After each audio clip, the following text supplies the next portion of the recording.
साहब मैं आपका सामान उठा लूं क्या? साहिल अभी बस से उतरा ही था कि किसी की आवाज सुनकर चौंक गया। पीछे मुड़कर देखा तो एक उसकी ही उम्र का लड़का फटे पुराने कपड़े पहने उसके सामान की तरफ देख रहा था। साहिल ने उसे टालते हुए कहा, नहीं मैं सामान खुद उठा लूंगा। यह सुनकर वह लड़का थोड़ा सा निराश हो गया और बोला, साहब कुछ भी दे दीजिएगा, बहुत मजबूर हूं, कुछ खाने का इंतजाम हो जाएगा। साहिल झुंझलाकर उसकी ओर देख रहा था।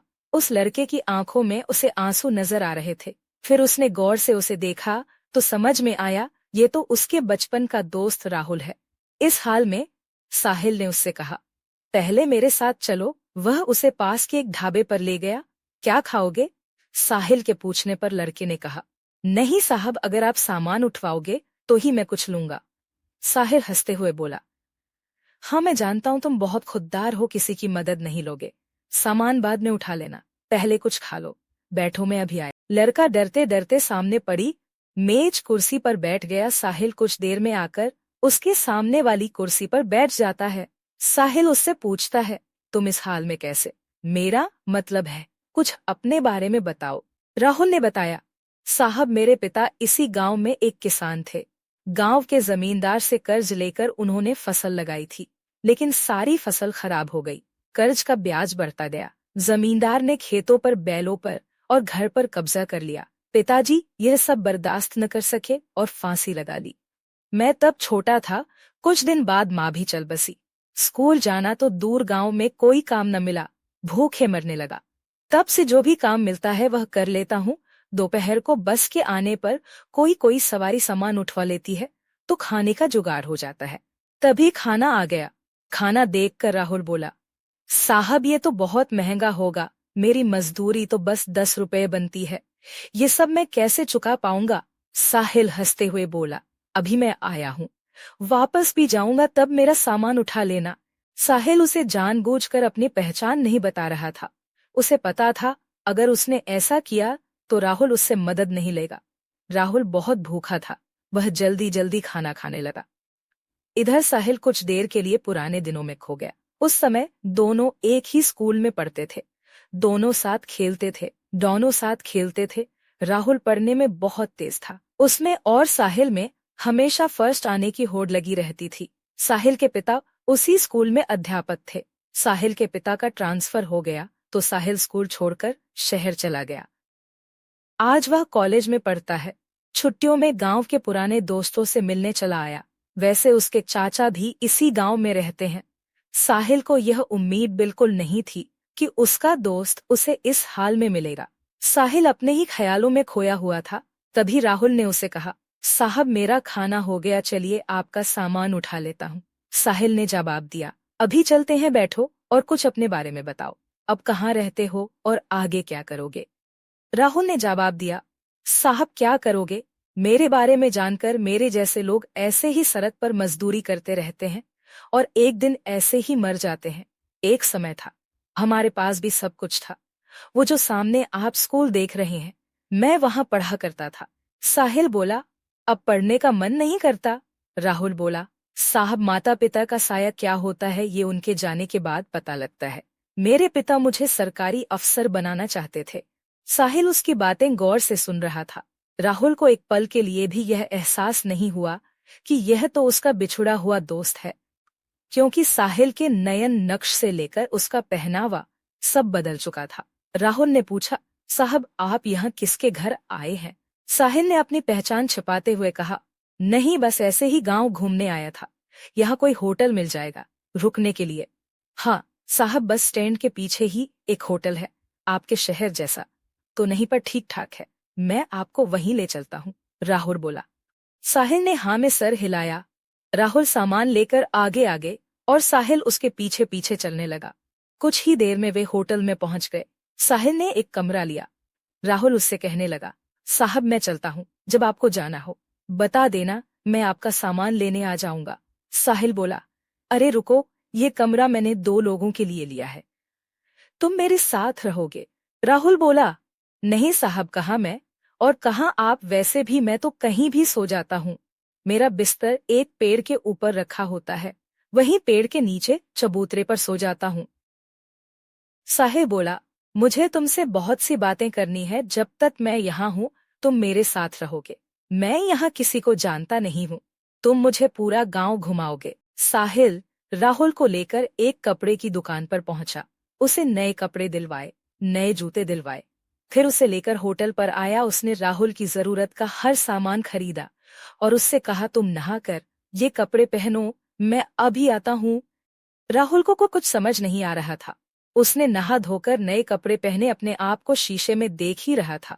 तभी साहिल आ गया। राहुल अपने कपड़ों को देखकर रो रहा था। साहिल बोला, क्या हुआ, कपड़े अच्छे नहीं हैं? राहुल बोला, नहीं साहब, माँ की याद आ गई। वो अपने हाथ से सिलकर कपड़े पहनाया करती थी। कल मैं आपको अपना घर दिखाऊंगा जो जमींदार ने हथिया लिया। साहिल उससे बैठकर बातें करने लगा। कितना कर्जा था तुम्हारा? राहुल ने कहा, साहब सब मिला कर 50-60 हजार था, अब तो 80-90 हजार हो गए। काफी देर इधर उधर की बातें करने के बाद दोनों सो गए। सुबह साहिल राहुल को लेकर गांव घूमने गया। वहां राहुल ने अपना घर दिखाया जो बंद था। फिर वह उस पेड़ के नीचे ले गया जहां कल तक वह सोता था। राहुल बोला, साहब यह पेड़ ही मेरे माँ बाप है, मैं यही सोता हूँ। साहिल बोला, राहुल मैंने तुमसे झूठ बोला था, मैं गांव घूमने नहीं सिर्फ तुमसे मिलने आया था। यह सुनकर राहुल चौंक गया। साहिल ने बताया, मैं तुम्हारे बचपन का दोस्त साहिल हूँ। यह सुनकर राहुल गौर से साहिल के चेहरे को देखने लगा। उसे अब उसमें अपना दोस्त नजर आने लगा। उसकी आंखों से टप टप आंसू बह रहे थे। साहब आप। वह कुछ बोलता इससे पहले साहिल ने कहा, साहब नहीं, साहिल तुम्हारा दोस्त। राहुल कुछ बोल न सका। वह बस एकटक साहिल को देखे जा रहा था। उसके अंदर का सैलाब अब उमड़ने लगा था। इतने सालों का दर्द उसकी आंखों से बह रहा था। आज उसका कोई अपना उससे मिलने आया।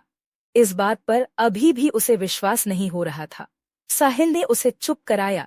फिर वह उसे लेकर अपने चाचा के घर गया। साहिल के चाचा सब पहले से जानते थे। साहिल ने उनसे कुछ बात की। साहिल के चाचा एक संपन्न किसान थे। उन्होंने अपने साथ कुछ और किसानों को इकट्ठा किया और जमींदार के घर पहुंच गए।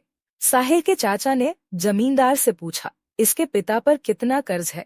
जमींदार ने अकड़ से कहा, कौन चुकाएगा? इसके पास तो फूटी कौड़ी नहीं है, नहीं तो इसका बाप फांसी नहीं झूलता। सब मिलाकर 1 लाख है। साहिल ने अपने चाचा को इशारा किया। उन्होंने बैग से 1 लाख रुपए निकालकर जमींदार के सामने रख दिए और कहा, इसके खेत, मकान और बैल अभी वापस चाहिए। जमींदार ये देखकर घबरा गया, लेकिन इतने लोगों के सामने कर भी क्या सकता था। घर की चाबी और कागज वापस कर दिए। बैल उसे घर भिजवा दिए। वहां से निकलकर साहिल बोला, चाचा जी मैं शहर पहुंचते ही आपके पैसे लौटा दूंगा। चाचा जी ने कहा, कोई बात नहीं बेटा, तुम बहुत नेक काम कर रहे हो।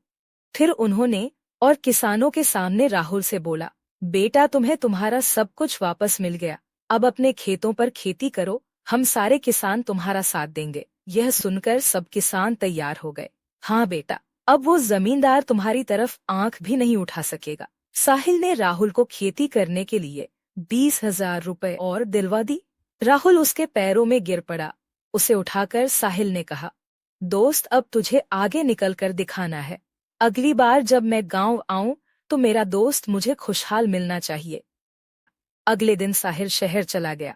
वहां से उसने अपने चाचा के पैसे बैंक में जमा करवा दिए।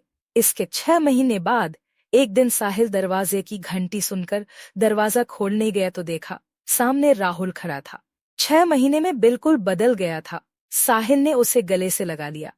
अंदर आकर उसने साहिल के माता पिता के पैर छुए। साहिल बोला, अचानक यहाँ कैसे सब ठीक है? न उस जमींदार ने परेशान तो नहीं किया? राहुल बोला, नहीं यार सब ठीक है। तेरे चाचा और दूसरे किसाने ने मेरी बहुत मदद की, अब तो सब ठीक है।